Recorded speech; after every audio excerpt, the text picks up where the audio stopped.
Romanos capítulo 3, versículos 9 a 20. Depois de Paulo nos falar bastante de que Deus é justo e que Ele jamais erra no seu julgamento, ele vai falar das consequências disso em nossa vida. Tá bom? Então, que concluiremos então? Gostaria de pedir a recepção para botar essas meninas para dentro aí, por favor, porque isso não vai dar certo. Esse pessoal do corredor da nossa área aí fora, todo para dentro. Podem ficar tranquilos, ninguém vai roubar nada das mensageiras do rei, do bazar aí. Tranquilo. Obrigado. Que concluiremos então, diz o versículo 9. Estamos em posição de vantagem? Não. Já demonstramos que tanto judeus quanto gentios estão debaixo do pecado. Como está escrito, não há nenhum justo, nenhum sequer. Não há ninguém que entenda, ninguém que busque a Deus. Todos se desviaram, tornaram-se juntamente inúteis. Não há ninguém que faça o bem, não há nenhum sequer. Suas gargantas são um túmulo aberto, com suas línguas enganam. Veneno de serpentes está em seus lábios. Suas bocas estão cheias de maldição e amargura. Seus pés são ágeis para derramar sangue. Ruína e desgraça marcam os seus caminhos, e não conhecem o caminho da paz. Aos seus olhos é inútil temer a Deus. Sabemos que tudo o que a lei diz, o diz àqueles que estão debaixo dela, para que toda boca se cale e todo mundo esteja sob o juízo de Deus.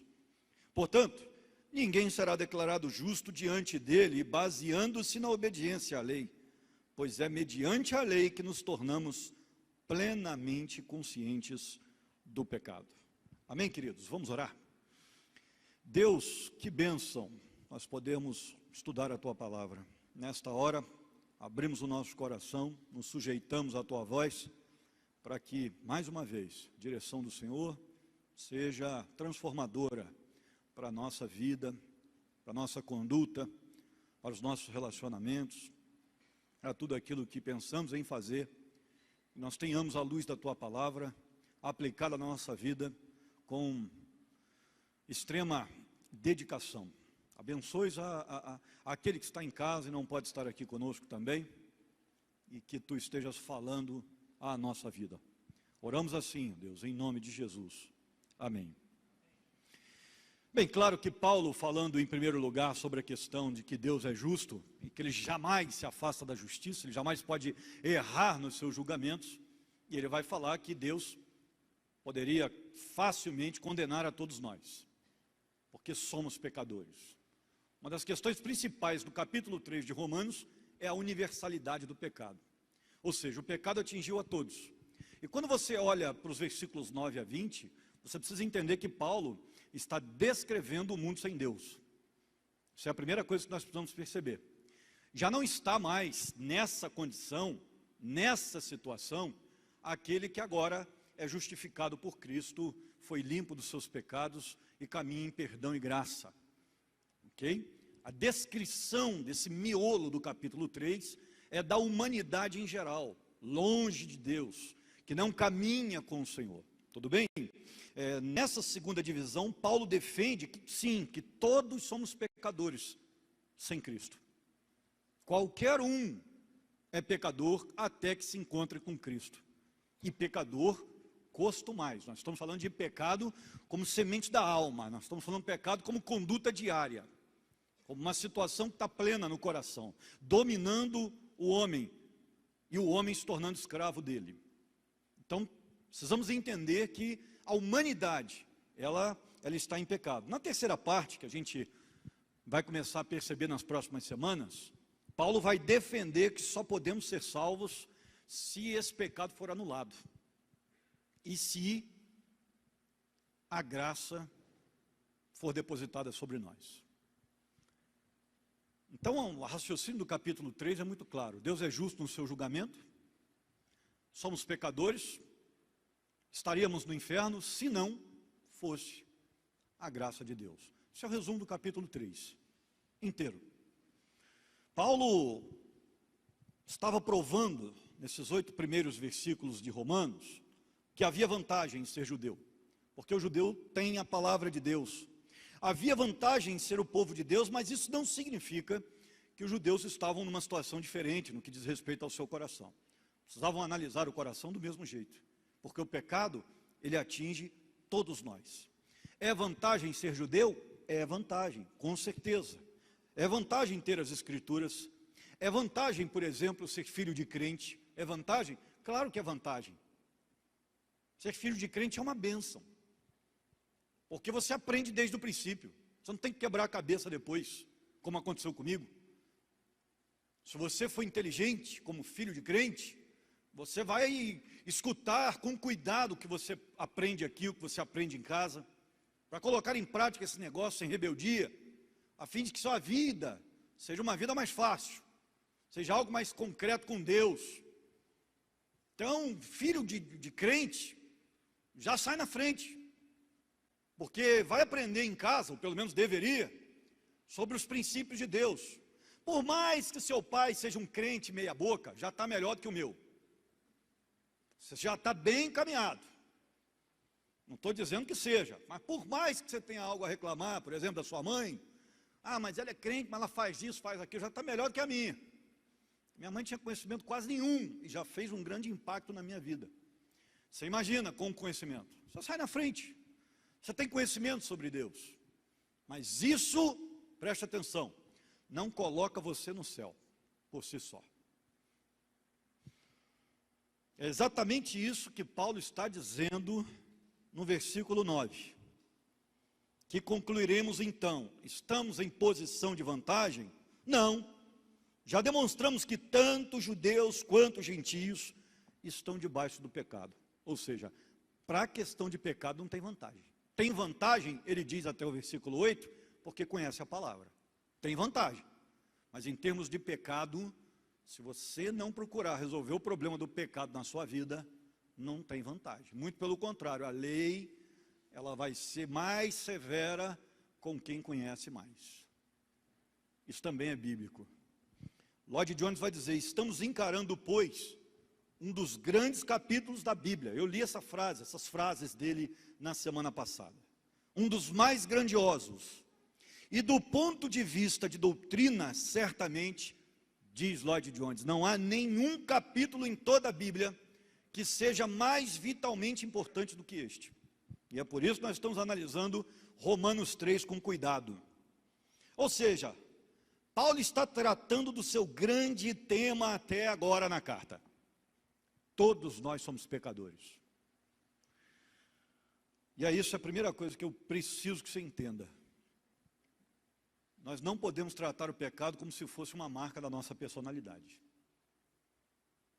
Como se fosse simplesmente uma tendência natural que temos. Como se o pecado fosse algo que a gente tem que olhar de cara feia, mas não tomar nenhuma atitude. O pecado é algo muito sério. E a Bíblia vai dizer, vocês não sabem que os pecados de vocês afastam vocês de Deus? A Bíblia vai dizer isso para a gente. Pecado é coisa séria. Todos os homens estão debaixo de uma das duas situações. Ou estão debaixo da ira de Deus, ou estão debaixo da graça. Não tem meio termo. E você? Debaixo do pecado, às vezes, tem como equivalente a expressão debaixo da lei. Porque a lei condena. A lei veio para mostrar que nós estamos condenados sem Deus. Esse é o principal papel dela, mostrar que nós estamos condenados, porque são 613 mandamentos na lei, e nós vamos errar em algum deles, e em vários, no decorrer da nossa vida. O estado fundamental é estar debaixo do pecado, estado fundamental do ser humano. A teologia estava sendo completada, estava sendo evoluída ao longo do escopo escriturístico, e Romanos vem dando fechamento à doutrina do pecado, chamada na teologia sistemática de hamartologia. A doutrina do pecado, ela vai ensinar exatamente isso para a gente. Todos estão debaixo do pecado, não há um justo sequer, usando exatamente o que Paulo está nos dizendo aqui. Não há um sequer que sozinho, que por si mesmo possa se declarar justo diante de Deus. Nenhum. Tanto é que nós, próximo passo aí de Paulo, é nos ensinar que a única maneira de encontrarmos a justiça é que Deus nos declare justos. E isso só é possível através do sacrifício de Jesus, morrendo em nosso lugar. A justiça dele é transferida para nós. É a única maneira. Porque ele não pecou. Então a justiça dele é transferida para nós. Deus nos dá de presente o que ele fez, o que ele conquistou. E ele recebe o nosso pecado. Lloyd Jones, mais uma vez, vai dizer: a Bíblia, vejam vocês, diferentemente do nosso modo de pensar, só vê estas duas grandes categorias. A Bíblia não pergunta, ele é um bom homem? A Bíblia não pergunta quanto bem ele faz ou se ele é respeitável. Não faz nenhuma pergunta desse tipo. Ela diz: todo homem está debaixo do pecado ou debaixo da graça. Em outras palavras, devemos sempre pensar em nós mesmos, não primariamente em termos de ações ou de quaisquer particularidades que nos caracterizem. É a nossa condição que importa. Ele diz: o ensino do Novo Testamento é colocado em termos de se pertencer a um reino, ao reino de Deus, ou se pertencer a outro reino, o reino deste mundo. É só isso que importa para a Bíblia. De vez em quando a cena é repetida várias vezes no ano.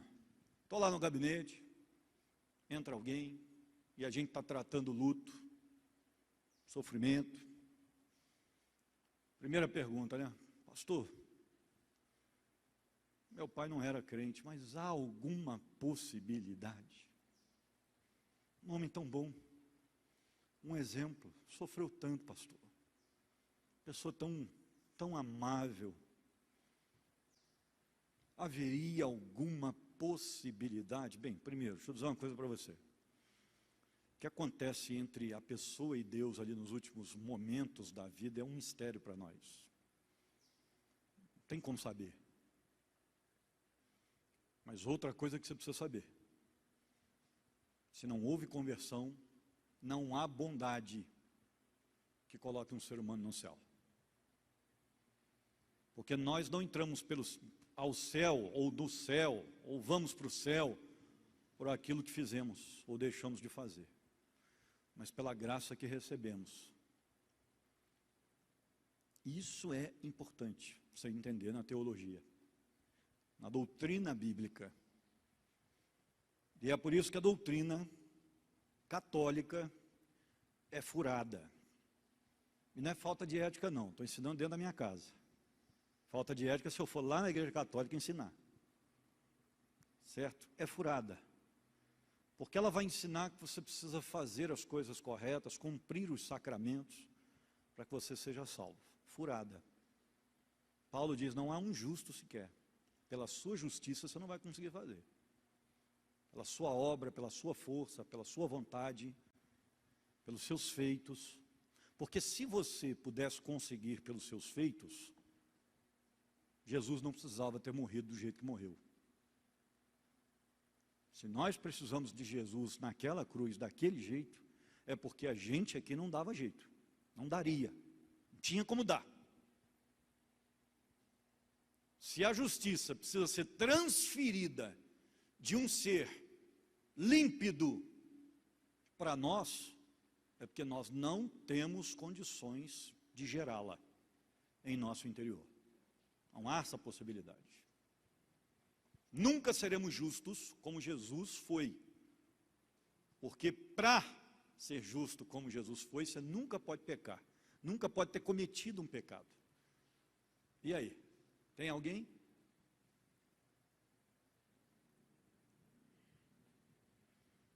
E a Bíblia diz que se cometer um erro na lei, você é culpado de todos. Você quebrou a lei inteira.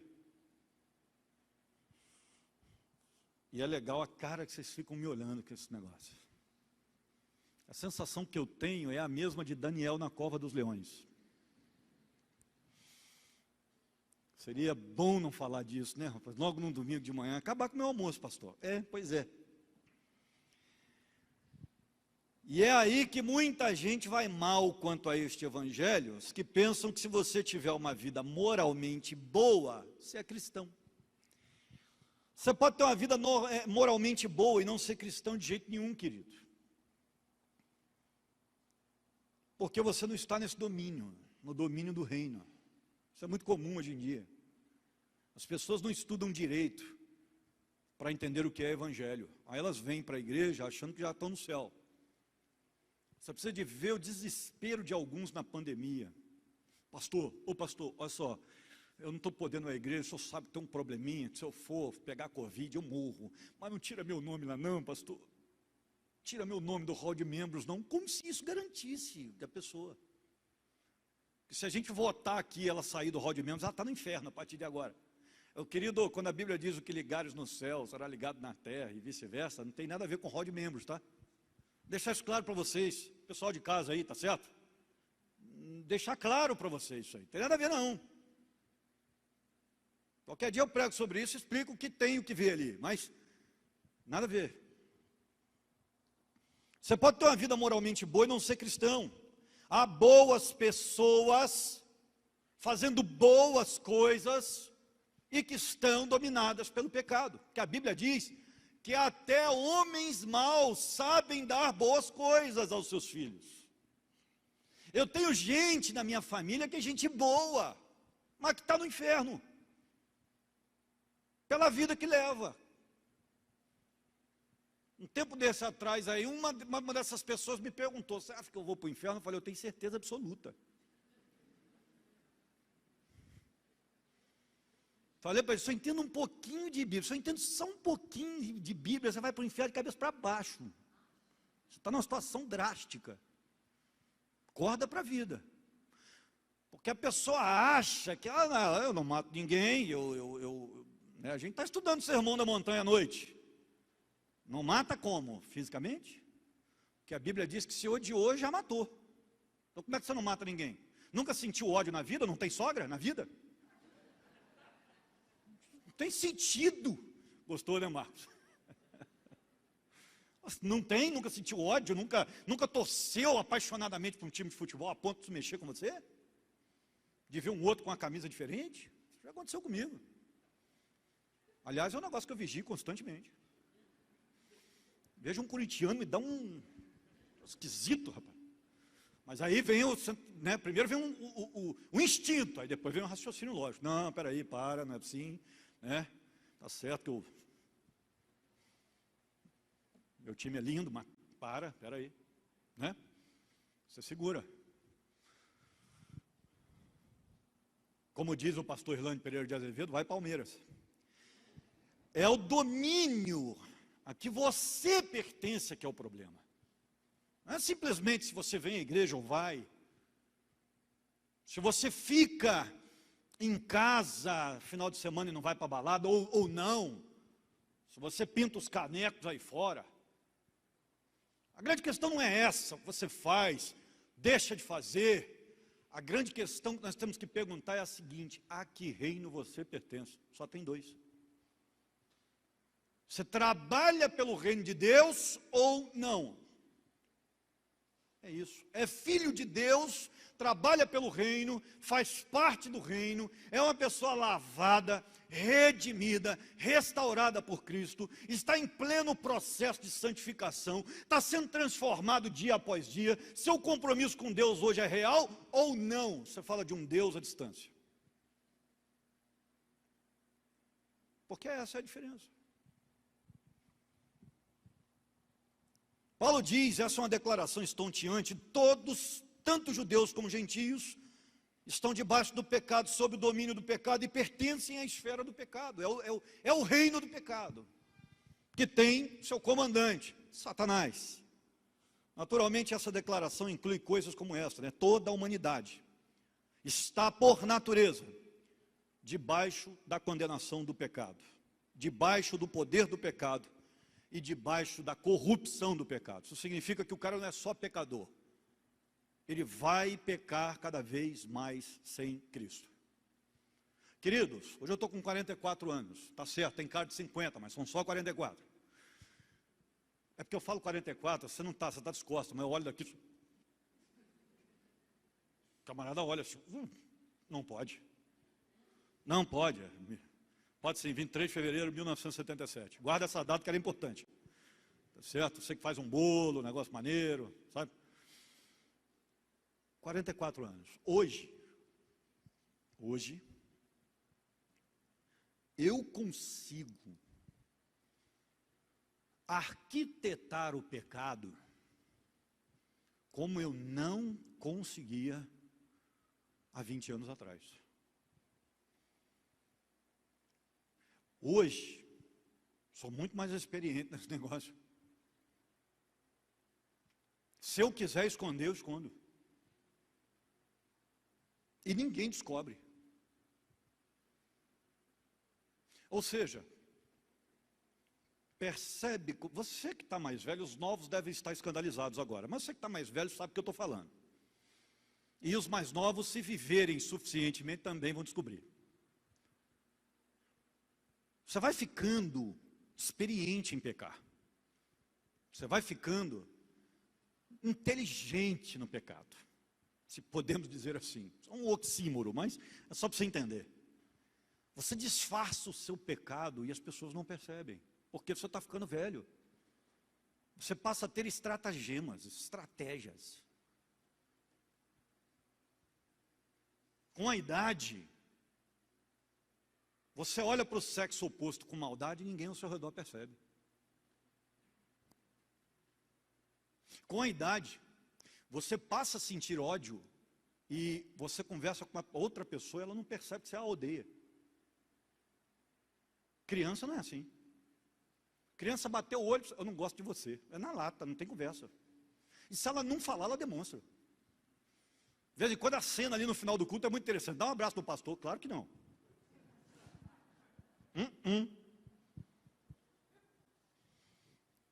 E como eu sei que 50% dos casos é o pai que passa isso para a criança em casa, sem saber, sem perceber, então a gente fica julgando a família, né? Será? Aquele pastor idiota. Aí a criança é um idiota. Só que o adulto consegue esconder. A criança não, pastor. A criança é da família. Porque a gente vai ficando velho, claro, fica tranquilo, a partir de agora ninguém mais leva a criança para abraçar, né? Vai que. Né? Mas, a gente vai ficando velho, a gente aprende a disfarçar as coisas, é isso que eu estou tentando dizer. O cara não melhora. O pecado, ele só é disfarçado. Porque a gente fica experiente. Aí você olha aquele velhinho, aí você pensa assim, nossa, que exemplo. Mas não é nada, é que ninguém descobre. O cara virou perito, escondeu o negócio. O cara tem 70 anos de experiência com pecado. E ele sabe que as coisas não podem ficar à mostra. Por isso que a Bíblia vem dizer, não há um justo sequer. Ninguém debaixo do domínio do pecado, ninguém sem Cristo prospera. Ninguém sem Cristo é purificado do pecado. Com o tempo, a coisa ganha sabotagem. É isso. Por isso que Paulo está dizendo, não há um justo sequer. Mas peraí, para, a gente olha uma Madre Teresa de Calcutá, não pode, não há. Não há. Sem Cristo não há. E não tem conversa. Madre Teresa de Calcutá não será salva pela bondade do seu coração. Porque não é suficiente. A tese da Bíblia é que essa verdade, a respeito de todos quantos nasceram neste mundo após a queda, é uma realidade. Todos pecaram. Todos nascemos debaixo do pecado. E isso implica no fato de que não adianta sermos bonzinhos. Sem Cristo estamos condenados. O melhor filho do mundo, sem Cristo está condenado. A pessoa mais exemplar do mundo, sem Cristo está condenado. Você, guarde um negócio no seu coração para você crescer espiritualmente. Você precisa saber disso. Você ainda não sabe, deixa eu informar. Você não é uma pessoa boa. Suas tendências são terríveis. sua natureza é corrompida. Seu HD está cheio de vírus. Não ache que você é uma pessoa boa, porque não é. Sem Cristo, você é um pecador costumaço. Por mais que aparenta ser gente boa. Por mais que aparente. Suas inclinações são péssimas. Seus intentos, uma vez livre para agirem, são totalmente corrompidos pelos mais terríveis sentimentos. Seus desejos são animalescos.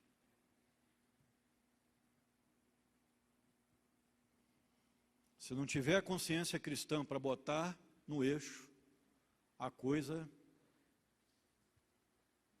se perde. É ou não é? De vez em quando a gente tem uns sentimentos e depois a gente fica assim, meu Deus, como é que eu pensei isso? Tem ou não tem? Olha a natureza. É a sua natureza. Que a Bíblia vai chamar de velha natureza, porque quem se encontra com Cristo recebe uma nova, para se contrapor e mudar a antiga, porque senão está no brejo. Situação difícil.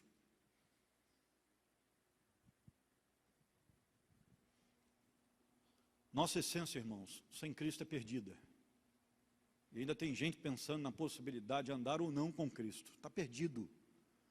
Nossa essência sem Cristo é perdida.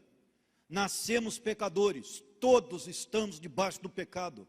E esse termo debaixo dá-nos a impressão de que estamos sob a autoridade, domínio do pecado. É aquela ideia que está muito presente no Novo Testamento. Um reino aqui em luta contra o reino de lá. E o reino de lá é o das trevas, é o do pecado. Você está cego, você está caminhando para a perdição.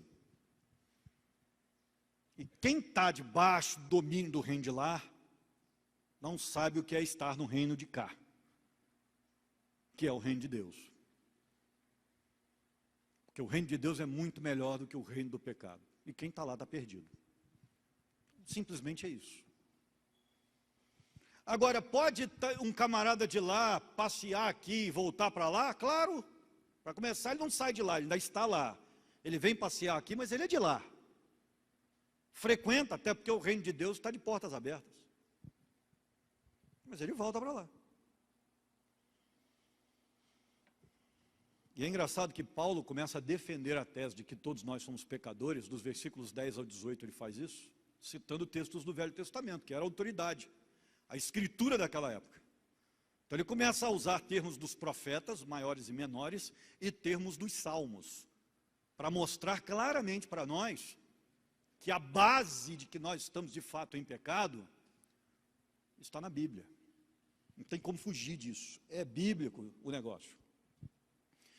Nos versículos 19 e 20 ele faz comentários pessoais.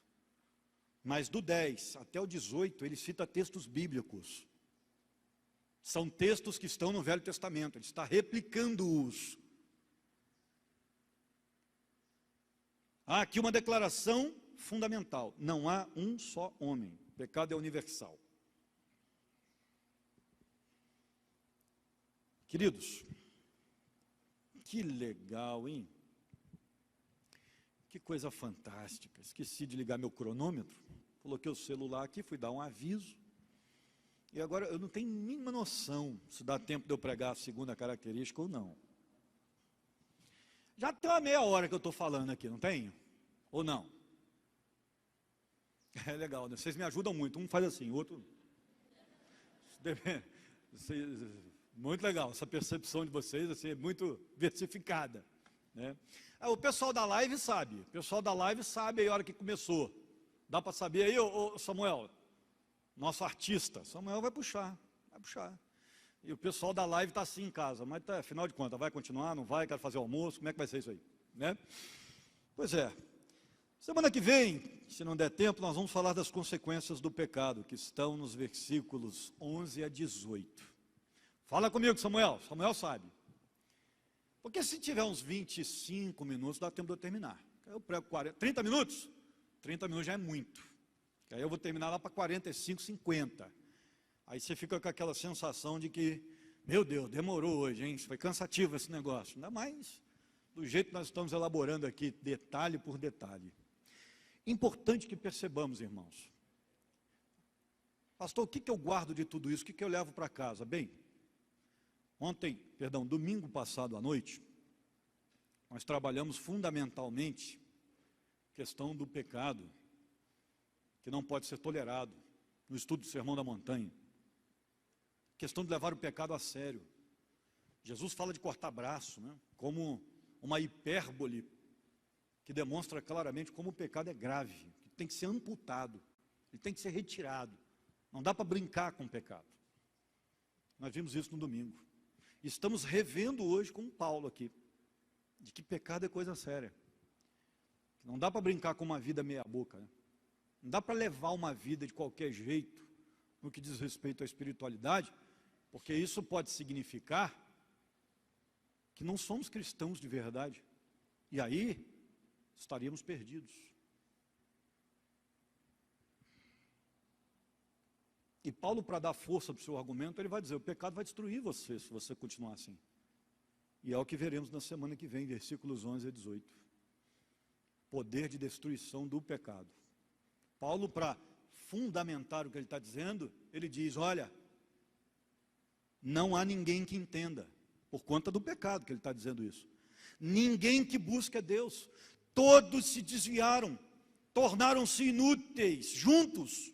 Não há ninguém que faça o bem, não há um sequer, suas gargantas são túmulo aberto, com suas línguas enganam, versículo 13, veneno de serpentes está em seus lábios, suas bocas são cheias de maldição e amargura, seus pés são ágeis para derramar sangue, ruína e desgraça marcam os seus caminhos, e não conhecem o caminho da paz, ou seja, são beligerantes, brigões, aos seus olhos, que ao meu ver o versículo 18 é o ápice da gravidade do pecado, aos seus olhos, não enxergam a utilidade de servir a Deus.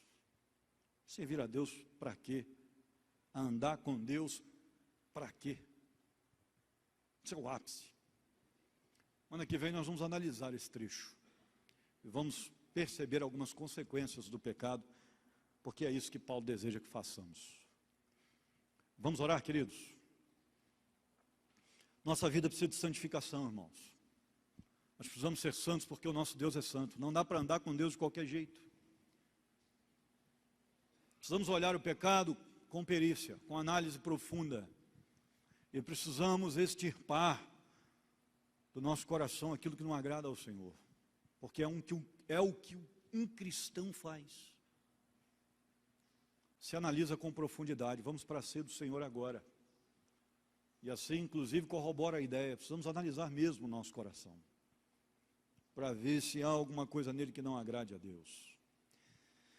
Senhor, obrigado pelo raio-x da Tua palavra. Que Tu estejas mostrando-nos cada vez mais nossa condição. Que não sejamos, ó Deus, ocultadores, até porque isso seria impossível diante da Tua onisciência. Mas que possamos confessar os nossos pecados ao Senhor, inclusive a outros irmãos, para que oremos uns pelos outros, a fim de que possamos sarar desta doença terrível. Abençoe a nossa santificação, que possamos crescer cada vez mais, que tenhamos empenho, porque há uma parte que nos cabe, sabemos disso. Tua palavra vai dizer que precisamos operar a santificação com temor.